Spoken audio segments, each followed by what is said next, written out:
Hi hello welcome to Big TV. నేను మీ Gautami. Last వీకే మనం మాట్లాడుకున్నాం అసలు ఈ కాస్టింగ్ కౌచ్ గురించి ఎంతమంది బాధితులు ఉన్నారా అని చెప్పి. లాస్ట్ వీక్లోనే మనం ఏంటంటే జానీ మాస్టర్ బాధితురాలు అని చెప్పి బయటికి వచ్చి మాట్లాడిన సిచ్యువేషన్స్ మనం చూసాం. అయితే ఇప్పుడు రీసెంట్గా హర్ష సాయి మంచితనం అన్న ముసుగులో అంటే 10 మందికి నేను సాయం చేస్తున్నాను, గతంలో కూడా ఈయన పైన ఎన్నో ఆరోపణలు వచ్చాయి, బెట్టింగ్ యాప్స్ ప్రమోట్ చేస్తున్నట్టు, అలాగే ఇతను ప్రమోట్ చేస్తున్న తీరులోని చాలా మంది ఫాలో అయ్యి సూసైడ్ వరకు వెళ్ళినట్టు ఈ కథనాలు కూడా మనం చాలా వరకు విన్నాము. అండ్ ఎటువంటి సాక్ష్యాలు లేకపోవడం వల్ల అది అట్లనే మూసిపోయింది. అయితే ఇప్పుడు రీసెంట్గా దీనికి సంబంధించి హర్ష సాయి తనని మోసం చేశాడు, పెళ్లి చేసుకుంటానని చెప్పి వాడుకున్నాడు అని చెప్పి ప్రముఖ Bigg Boss OTT fame member అంటే మనిషి ఎవరైతే ఉన్నారో ఆ లేడీ వాళ్ళు బయటికి రావడం జరిగింది. అయితే దీనికి సంబంధించి అసలు హర్ష సాయి మీద ఏం నడుస్తోంది, సో నిజంగానే ఇలాంటివి అంటే అమ్మాయిని నిజంగానే వాడుకుని వదిలేశాడా, నిజంగానే పెళ్లి చేసుకుంటానన్నాడా, ఇదే ఇష్యూ పైన మాట్లాడడానికి మాతో పాటు సోషల్ యాక్టివిస్ట్ మనోజ నామాల గారు ఉన్నారు. ఆవిడతో మాట్లాడదాం. మేడం నమస్తే. నమస్తే గౌతమి. సో ఇండస్ట్రీకి సంబంధించి ఎందుకంటే ఇక్కడ మనం చూసుకుంటే హర్ష సాయి చాలా బిగ్ ఇన్ఫ్లుయెన్స్ ఉన్న వ్యక్తి, అలాగే అటు సైడ్ అమ్మాయి ఎవరైతే ఉన్నారో కూడా ఆ అమ్మాయి కూడా వన్స్ బిగ్ బాస్కి వచ్చిన తర్వాత అందరికీ పరిచయం అయింది. అండ్ రీసెంట్గా హర్ష సాయి బాటలోనే ఆమె కూడా నడుస్తూ ఉంది, 10 మందికి సాయం చేయాలి, 10 మందితో మనం కూడా పోవాలి హర్ష సాయి లాగే అని చెప్పి ఆమె అకౌంట్ మొత్తం చేంజ్ చేయడం జరిగింది. అయితే నిన్నటి నుంచి హర్ష సాయి తనని మోసం చేశాడు, పెళ్లి చేసుకుంటానని చెప్పి వాడుకున్నాడు, సో నేను ఆధారాలతో నేను బయటకు వస్తాను, అంతేకాకుండా నగ్న చిత్రాలు కూడా తీశారు, బ్లాక్మెయిల్ చేస్తున్నారు అని చెప్పి ఇవాళ నార్సింగ్ పిఎస్లోని ఆమె కేసు పెట్టడం జరిగింది. సో ఈ మొత్తం చూస్తూ ఉంటే ఈ స్టోరీలోని మీకేమనిపిస్తుంది, హర్ష సాయి గురించి ఇది నిజమని నమ్మచ్చు అంటారా? హర్ష సాయి అనేవాడు ఒకప్పుడు చాలా సాధారణమైనటువంటి జీవితం గడిపిన అబ్బాయి అమ్మ. మామూలుగా ఆడుతూ పాడుతూ కుర్రోడే కదా వాడు. కుర్రోడుగా ఉన్నప్పుడు సరదాగా ఫ్రెండ్స్తో తిరుగుతూ ఆడుతూ అలాగా ఆడుతూ పాడుతూ తన లైఫ్ ఎంజాయ్ చేస్తూ ఉన్న మనిషి సడన్గా ఈ బెట్టింగ్ యాప్ ద్వారానైతేనేమి, ఇన్స్టా ద్వారానైతేనేమి, యూట్యూబ్ ఛానల్ ద్వారానైతేనేమి, ఎక్కువగా బెట్టింగ్ అనే చెప్పుకోవచ్చు. ఎందుకంటే వేరే మగపిల్లలను కూడా తోటి పిల్లలను కూడా ఒక ఎంకరేజ్ చేసి ఒక తప్పుదారి, బెట్టింగ్ అంటే తప్పుదారి పెట్టడమే కదా, పందాలు కాసుకొని డబ్బులు సంపాదించడం అనేది it's not a right way కదా. సో అలా చేసి డబ్బులు సంపాదించినాడు ఈ అబ్బాయి.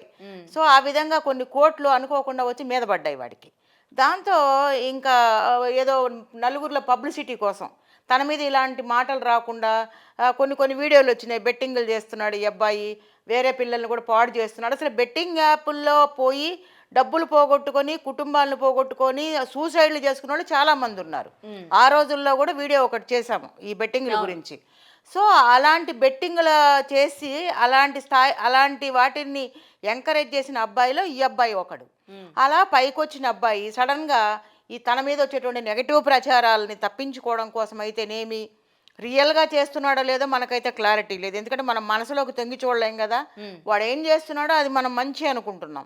కానీ దాని వెనకాతలు కూడా ఏదో ఒక ప్రొటెక్షన్. ఇప్పుడు ప్రతిసారి ఒకసారి దానం చేస్తే దానం చేశాడంటాం, అస్తమాలు అదే చేస్తుంటే ఏమంటాం, ఏదో పిచ్చెక్కింది, ఏదో మనసులో పెట్టుకొని చేస్తున్నాడు అంటారు, అంతే కదా. ఏదో అన్నదానం అంటే ఏదో ఎప్పుడో ఒకసారి చేస్తే అన్నదానం అంటారు, ఏదో ఒకసారి వస్త్రదానం చేస్తే ఎప్పుడో ఒకసారి చేస్తే వస్త్రదానం చేశారంటారు. డబ్బు దానం చేయడం, డబ్బు గాల్లో ఎగరేయటం అంటే ఏంటి, ఇది పిచ్చా అన్న, పిచ్చి చేష్టలు కదా అది. డబ్బు ఎవరైనా గాల్లో ఎగరేస్తారా, చల్లేస్తారా తీసుకోమని? అది ఎంతమందికి అందుతుంది, దానికోసం ఎంతమంది కొట్లాడుకుంటారు అక్కడ. అలాంటి నిజం చెప్పాలంటే సారీ, అది అంత కరెక్ట్ పద్ధతి కాదని నాకు అనిపిస్తుంది. అదే ఈ విధంగా చూసుకుంటే ఒక పక్క డబ్బు వచ్చి పడిపోయింది, ఒక పక్క ఫేము, నేము. ఈరోజు ఒకదాన్ని ప్రమోట్ చేయాలంటే అబ్బాయి లక్షల కొద్ది తీసుకుంటున్నాడు డబ్బులు. సో ఆ విధంగా డబ్బులు వస్తున్నాయి, ఏం చేసుకోవట్లో తెలియట్లేదు. ఈ సందర్భంగా పాపం ఆ బిగ్ బాస్లో ఉన్న అమ్మాయి ఫేమ్, ఆ బాధితురాలు ఎవరైతే ఉన్నదో, నిజంగానే ఈ అబ్బాయిని ప్రేమించి ఉంటుంది ఆ అమ్మాయి. ఎందుకంటే నిజాయితీగానే ప్రేమించి ఉంటుంది. ఏంటంటే అప్పుడు ఆ అమ్మాయి ఎంత డబ్బు సంపాదించినా కూడా నాకు డబ్బు ఉంది, ఈయనకు డబ్బు ఉంది, ఇది ఒక మంచి ఇది అట్లా ఏం ఉండదు, నిజంగా ప్రేమించి ఉండొచ్చు. ఆ అబ్బాయితో కలిసి కొన్ని అడుగులు కూడా వేసి ఉండొచ్చు, ఏదైనా షికార్లకి మామూలే కదా అవన్నీ. ఈ సందర్భంగా అలాంటి ప్రేమను అడ్వాంటేజ్ తీసుకొని ఈ అబ్బాయి ఆ అమ్మాయిని నిజం చెప్పాలంటే వాడుకొని ఏ రోజుకైనా ఈ అమ్మాయిని నేను వదిలేస్తాను అనే ఉద్దేశంతో ఇదంతా ప్లాన్ చేశాడని నేను అనుకుంటున్నాను. ఎందుకంటే ఒక ఆడియోని పరిశీలించినప్పుడు ఒక అమ్మాయి అంతలా మాట్లాడుతున్నప్పుడు, అంత ఓపెన్గా మాట్లాడుతుంది, కొన్ని విషయాలు అడుగుతున్నప్పుడు ప్రతిదానికి కూడా ఆన్సర్ సరిగ్గా చెప్పట్ల, నవ్వడము, ఏదో ఒక లైట్గా ఆహా ఓహో అంటున్నాడు తప్ప రియల్గా ఆ అమ్మాయి మాట్లాడిన దానికి ఎక్కడ కూడా సమాధానం చెప్పట్లేదు. చివరికి ఎంత దూరం తీసుకొచ్చాడంటే ఆ అమ్మాయి గట్టి గట్టిగా అరుస్తుంది. అంటే దోషించేయడం ఆ అమ్మాయిని. నాదేం లేదు, నేను చాలా మంచోడిని. ఆ అమ్మాయి మాత్రం గట్టి గట్టిగా మాట్లాడుతుంది. అంటే ఆడదాన్ని ఒక రాక్షసి కింద చిత్రీకరించడం. ఆ రాక్షసిగా మారడానికి కారకుడు ఈ మగాడే అన్న విషయం ఎవరికి తెలుసమ్మా? అదే ఆ అమ్మాయి ఇప్పుడు ఒకడికి కోపం వచ్చిందమ్మా, నేను కోపంగా మాట్లాడాను, కోప్పడింది నేనైనా కూడా కారణం దానికి ఎవరైతే ఉంటారో వాళ్ళది తప్పు. నేను కోపం తెప్పిస్తేనే కదా నీ కోపం వస్తుంది. అలాగే ఈ విషయంలో బాధితురాలు మాట్లాడుతుంది, కోప్పడుతుంది అంటే వాడి మీద వాడు ఎంత విసిగించుంటాడు, ఎంత బాధించుంటాడు, దేనికి సమాధానం చెప్పకపోతే అమ్మాయి కోపం వస్తుంది ఆటోమేటిక్గా. సో ఇదంతా కూడా ప్రీ ప్లాన్డ్ గా తను ఆ ఆడియోస్ రికార్డ్ చేసుకోవడం అనుకోవచ్చు. ప్రీ ప్లాన్డ్ అది. ఎందుకంటే రేపు పొద్దున వాడికి స్థిమితంగా ఈ అమ్మాయిని నేను పెళ్లి చేసుకోవాలనే ఉద్దేశం ఉంటే ఇలాంటి ప్రయాణాలు నడిపించరు. ఏదో అమ్మాయి సినిమా కూడా చేస్తున్నట్టుంది అబ్బాయితో, ప్రొడ్యూసర్గా. అవును. సో అలాంటి అమ్మాయికి ఏం కర్మ వచ్చింది? సరే వీడికి కూడా డబ్బు ఉంది, ఫేమ్ ఉంది, నేమ్ ఉంది, నేను కూడా అందంగా ఉన్నాను, అమ్మాయి అనుకోని ఉండొచ్చు, నేను అందంగా ఉన్నాను, చదువుకున్నాను, నేను కూడా సినిమా ఫీల్డ్తో నాకు పరిచయాలు ఉన్నాయి, ఒక సినిమా ఫిలిం ఆయన పేరు మీద ఆయన పెట్టి తీద్దాం అనుకోని ఉండొచ్చు. ఈ ప్రయాణంలో వాళ్ళిద్దరు దగ్గర అయి ఉండొచ్చు ప్రేమతో. అయితే ఈ దగ్గరవడం అనేది ఈ అమ్మాయి మాత్రమే ప్రేమతో దగ్గర అయి ఉంటుంది. వీడు ఎందుకైనా మంచిది, నేను ఒక అడుగు పక్కన పెట్టుకోవాలో, ఫ్యూచర్లో ఈయన ఎంతమందితో డేటింగులు చేయాలో, ఎంతమందితో నడవాలో, ఎంతమందిని నాశనం చేయాలో మరి ఉంటాయి కదా మనసులో ఆలోచనలు. టెంపరీగా కొన్నాళ్ళు అలా షో పుటప్ కోసం పెట్టుకుందాము అనుకోని ఉంటాడు. ఇప్పుడు అది రివర్స్ అయింది. ఆ అమ్మాయి ఎర్లీ స్టేజ్లోనే తెలుసుకోవడము, తద్వారా పోలీస్ స్టేషన్కి వెళ్ళడము. పైగా వీళ్ళ నాన్నగారిని ఒకరు అంటారు వాళ్ళ నాన్నకేం సంబంధం అని. వాళ్ళ నాన్న వీడియోలు తీయకపోతే ఎవరు తీశారు మరి? వాళ్ళ నాన్న వీడియోలు తీసినట్టు దాఖలాలు ఉన్నాయి కదా. మరి ఆ అమ్మాయికి మత్తు మంది ఇచ్చి ఆ అమ్మాయిని పాడు చేసి వీడియోలు తీసింది ఎవరు? అదే వాళ్ళ నాన్న పిలిచినప్పుడు పోలీస్ స్టేషన్లో రావాలి. ఆయన కానప్పుడు దానికి రుజువులు సాక్ష్యాలు ఉంటాయి కదా. నిర్దోషిగా వాళ్ళ నాన్నకేం సంబంధం అంటే ఇంట్లో బిడ్డ తప్పు చేసి ఎవరిని అడుగుతారమ్మా? తల్లిదండ్రులే అడుగుతారు. ఒక స్కూల్ అమ్మాయి ఉంది, అమ్మాయో అబ్బాయి అనుకుంది ఎగ్జాంపుల్, ఒక తప్పు 10th క్లాస్ అబ్బాయి ఒక తప్పు చేస్తే వాడిని నిలదీస్తారా వారి పేరెంట్స్ని నిలదీస్తారా? వాళ్ళ పేరెంట్స్ నిలదీస్తారు కదా ఆబ్వియస్లీ. ఎందుకు నిలదీస్తారు? వాళ్ళ సంరక్షణలో వీడు పెరుగుతున్నాడు కాబట్టి మీకు తెలియకుండా ఈ అబ్బాయి ఇలా చేసే అవకాశం లేదమ్మా, కొంచెం ఏంటో మరి చూసుకోండి అని తల్లిదండ్రులు పిలుస్తారు. ముఖ్యంగా తండ్రి వస్తాడు ముందుకి. అలాగే ఈ కేసులో ఈ అబ్బాయి తప్పు చేశాడని ఆరోపించబడింది కాబట్టి నేను కూడా దోషి అనటంలా ఇక్కడ గమనించండి మీరు. ఎవరిని కూడా అమ్మా తప్పు ప్రూవ్ కాకుండా వాడు హర్షసాయి అయినా కానివ్వండి, జానీ మాస్టర్ అయినా అవనివ్వండి, రాజ్ తరుణ్ అయినా అవనివ్వండి, తప్పు ప్రూవ్ కాకుండా మనము. కాకపోతే ఆ బాధితురాలు చెప్పిన దాన్ని బట్టి ఈరోజు హర్షసాయి ఇలా చేయడానికి అవకాశాలు ఉన్నాయి కాబట్టి ఒక ఆడియో రికార్డింగ్ని మీరు అబ్జర్వ్ చేయండి. ఎవరు అబ్జర్వ్ చేసినా కూడా ఈజీగా ఆ అమ్మాయి మాట్లాడిన దానికి దేనికి వాడు రెస్పాండ్ అవ్వట్లా. అంటే కారణం ఏంటి? ఈ వాంట్ టు ఎస్కేప్. దీంతో నాకేంటి, నేనేం మాట్లాడలేదుగా, నా మాటలు ఏం అందులో లేవుగా, నేనేం అనలేదుగా అనుకుంటున్నాడు. కానీ ఆ అమ్మాయి మాట్లాడిన ప్రతి మాటలో కూడా వాడికి రిలేషన్, ఆ మాటకి వాడికి రిలేషన్ ఉంది కాబట్టి ఆ అమ్మాయి మాట్లాడింది అని అర్థం అక్కడ. ఓకే. ఇప్పుడు ఒక భార్య మాట్లాడుతుంది ఒక భర్తతో, నిన్న మీరు నన్ను అలా కొట్టారండి, నాకు ఎంత దెబ్బ తగిలింది అంటే అర్థం ఏంటి? వాడు గమ్ముగా ఆహా అంటాడు. అన్నంత మాత్రం వాడు కొట్టలేదని కాదు, నిన్న నువ్వు కొట్టావు అన్న విషయాన్ని ఆ అమ్మాయి అక్కడ మాట్లాడుతుందంటే నిన్న వాడు కొట్టాడని అర్థం. అదే మీకు అర్థమవుతుందని చెప్పింది. సో ఇక్కడ కొట్టలేదు, నేను ఊరికే ఫోన్లో మాట్లాడానంటే కాదు, అంతకు ముందు రోజు నువ్వు కొట్టావన్న విషయం అమ్మాయి కోడ్ చేస్తుంది అంటే నిన్న జరిగింది అది. నిన్న జరిగిందాన్ని ఇవాళ నేను క్వశ్చన్ చేస్తున్నా. అలాగే ఈ విషయంలో బాధితురాలు మాట్లాడుతున్న మాటలన్నీ కూడా అతనికి సంబంధించినవి. ఇంకొకటి మేడం, మనకి ఇక్కడ హర్షసాయికి సంబంధించి కేసు వాదిస్తున్న లాయర్ ఎవరైతే ఉన్నారో ఆయన మాటల్లో ఏంటంటే కేవలం హర్షసాయి డబ్బు కోసం, ఆ ఫేమ్ని యూజ్ చేసుకోవడం కోసం ఈ అమ్మాయి ఇట్లాంటి ఆరోపణలు చేస్తుంది, కేవలం డబ్బు కోసమే ఈ పిల్ల ఇట్లా చేస్తుంది, అంతేగాని హర్షసాయికి అడిగిన ముత్యం ఎటువంటి పాపం ఎరుగడు అని అయితే అతని లాయర్ వాదిస్తూ ఉన్నారు. మరి దీనికి ఏమంటారు? నిజంగానే డబ్బు కోసం చేస్తుందంటారా? డబ్బు కోసం ఆ అమ్మాయికి ఏమవసరం? ఒక ప్రొడ్యూసర్గా సినిమా తీస్తున్న అమ్మాయికి ఏం డబ్బు కావాలి? ఆ అబ్బాయి ప్రేమ కావాలని కోరుకుంది.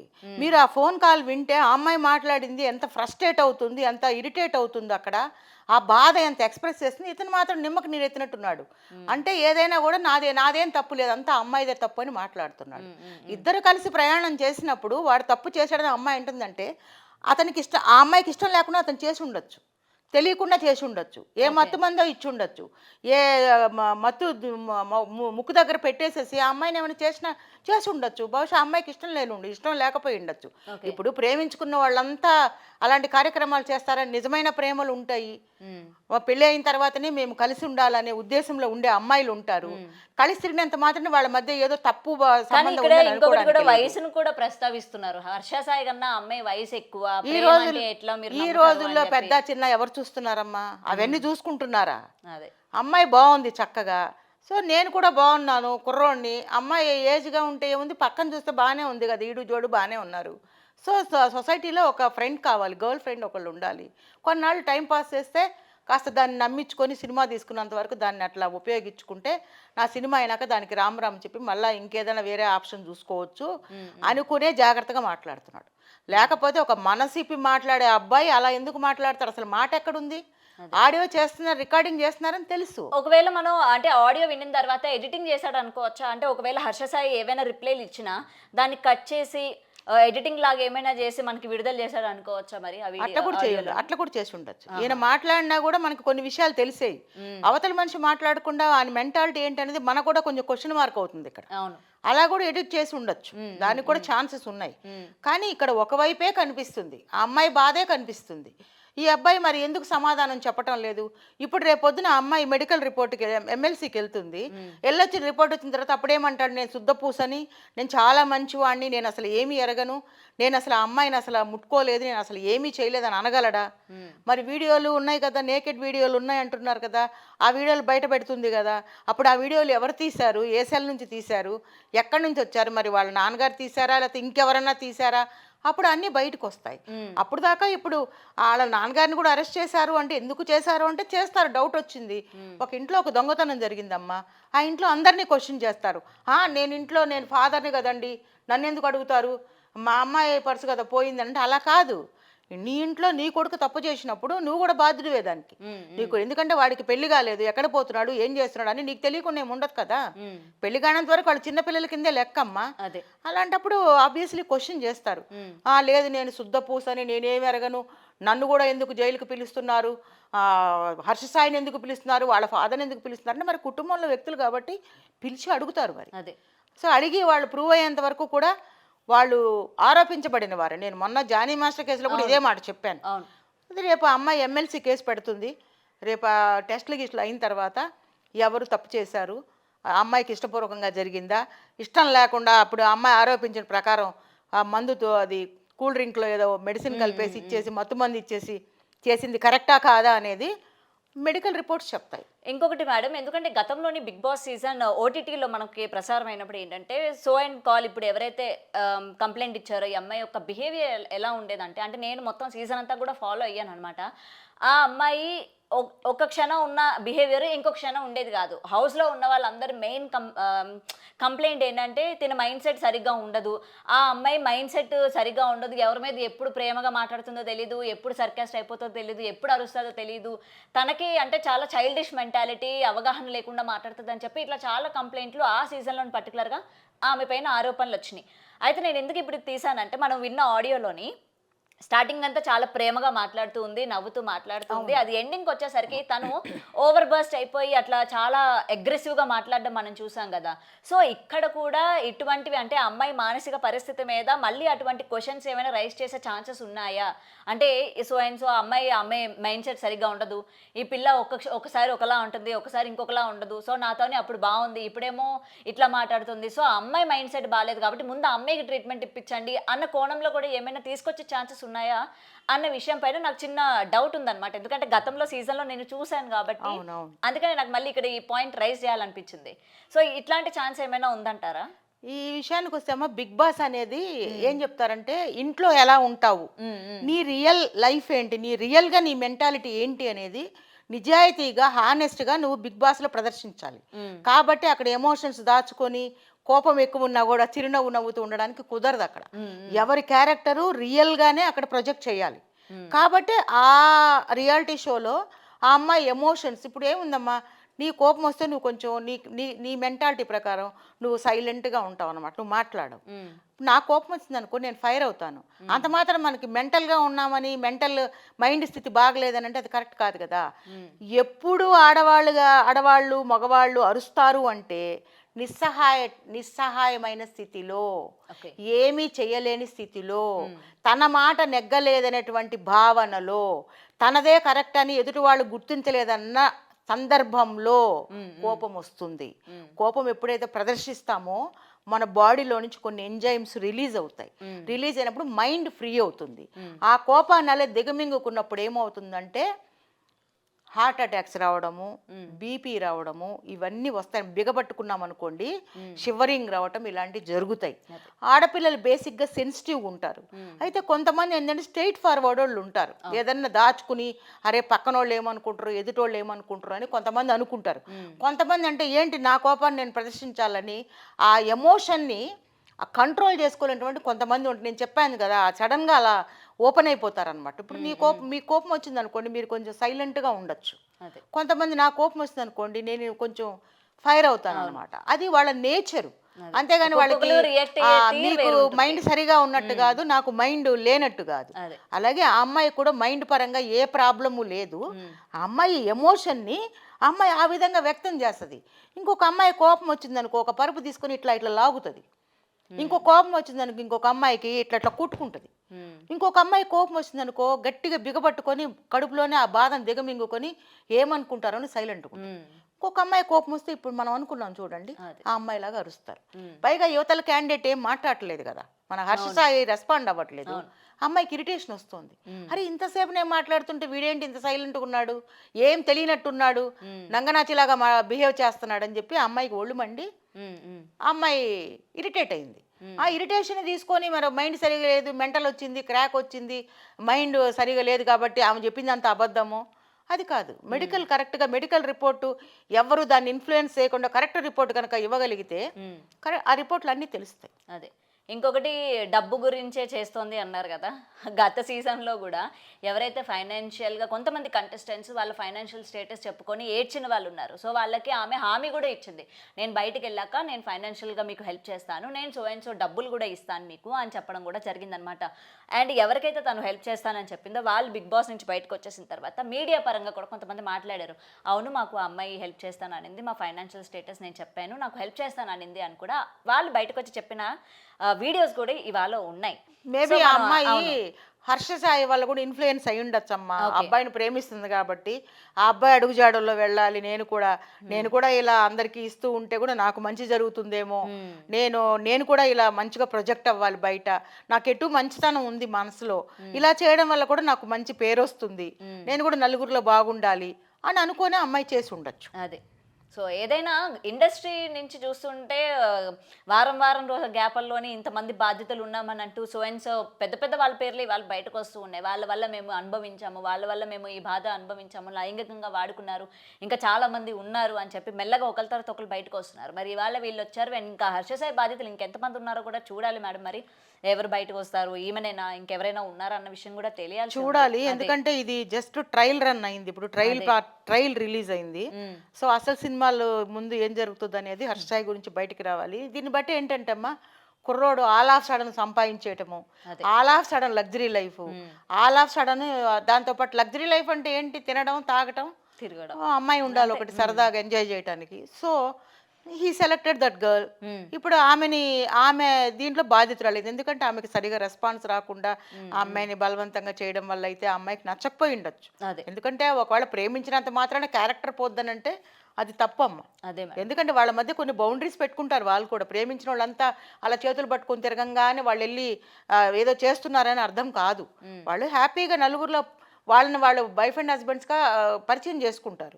వాళ్ళకు ఒక బౌండరీస్ ఉంటాయి, మనం పెళ్ళైన తర్వాతనే ఉండాలి, అలాగే ఆ అమ్మాయి బౌండరీస్ పెట్టుకొని ఉండొచ్చు, ఆ బౌండరీస్ని ఇతను క్రాస్ చేసి ఉండొచ్చు. సో ఈ విషయంలో మాత్రం హర్షసాయి నిజంగా నేరం కనుక ప్రూవ్ అయితే మాత్రం కఠినమైన శిక్షకి అర్హుడే. నిజంగా ఆ అమ్మాయి తప్పు లేకుండా ఆ అమ్మాయి ఇన్నోసెంట్గా ఈ విషయంలో ఇరుక్కొని ఒక బాధితురాలని నేను నమ్ముతున్నా.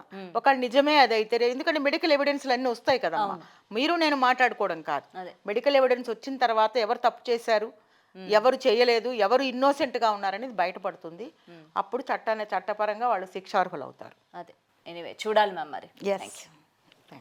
సో ఇదండి చూస్తున్నారు కదా. సో హర్ష సాయి మీద నిన్నటి నుంచి కూడా ఏంటంటే ఇట్లాంటివి ఆమె బయట పెట్టడం కూడా జరుగుతోంది. అండ్ హర్ష సాయి కాకుండా అతని తండ్రి రాధాకృష్ణ గారి పైన కేసు నమోదు చేసినట్టు కూడా తెలుస్తోంది. మరి ఇవాళ మిత్రా శర్మ మెడికల్ టెస్ట్ కూడా జరుగుతుంది అనమాట. మరి ఆ మెడికల్ రిపోర్ట్ నివేదిక వచ్చిన తర్వాత అసలు నిజాలు ఏంటి, లైంగికంగా ఆమెను వాడుకున్నారా లేదా, అండ్ ఇంకా ఎటువంటి ప్రూఫ్స్ ఉన్నాయి అన్న విషయాలు కూడా ఇంకా తెలియాల్సి ఉంది. Thank you. For more videos like this, subscribe Big TV channel.